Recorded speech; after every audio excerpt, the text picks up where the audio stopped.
Michael Green, when I was serving as the law director of the city of Cleveland, was someone who sued the city of Cleveland over his wrongful conviction. And there was no question at that point, at the time that he filed his civil lawsuit, that he had been wrongfully convicted. DNA evidence had exonerated him. He had served 13 years in the penitentiary for a rape he did not commit.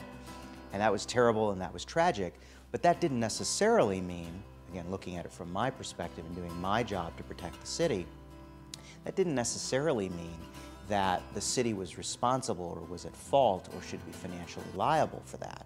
So when the suit was originally filed, as sympathetic as Michael's story was, we did everything we could initially to try to protect the city from financial exposure. And my sincere belief initially was that what happened to you is terrible, Michael, but we're not responsible.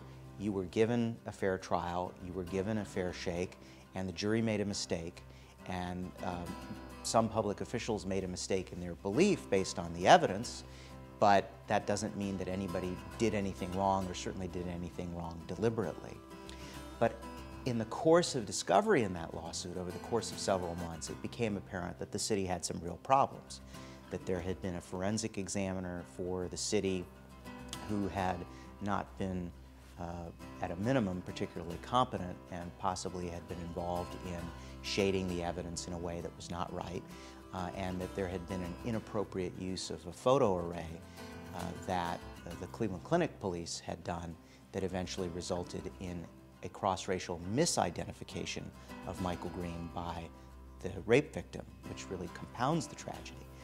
And so once we realized that there was some serious problems for the city, at that point you have to step back, and if you're going to really approach public service appropriately, you really have to ask what's in the public interest.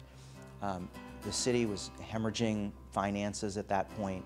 We didn't have millions and millions of dollars to pay out in a settlement that probably could very well have been the result if a jury had made a decision in that case.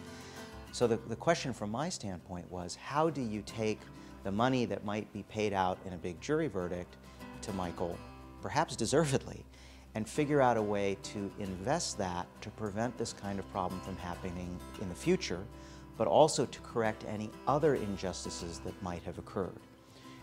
Not necessarily under our watch as public officials, but under our predecessors.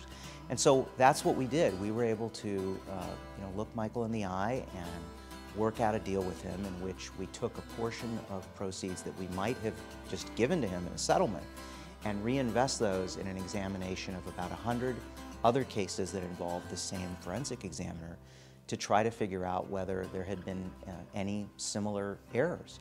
And it's my understanding that there have been at least a couple of cases that the Innocence Project and others have identified as potentially problematic, and that they're working their way through the system now. I think that public service, when approached appropriately using the right value framework, can actually be in the public interest and doesn't have to be in some narrow private interests, and doesn't have to be hostile to justice. I mean, at the end of the day, I think Michael felt that justice was done for him and felt that justice was done more broadly, and we felt the same way. And it's that kind of creativity that we need public officials to apply in the public sector.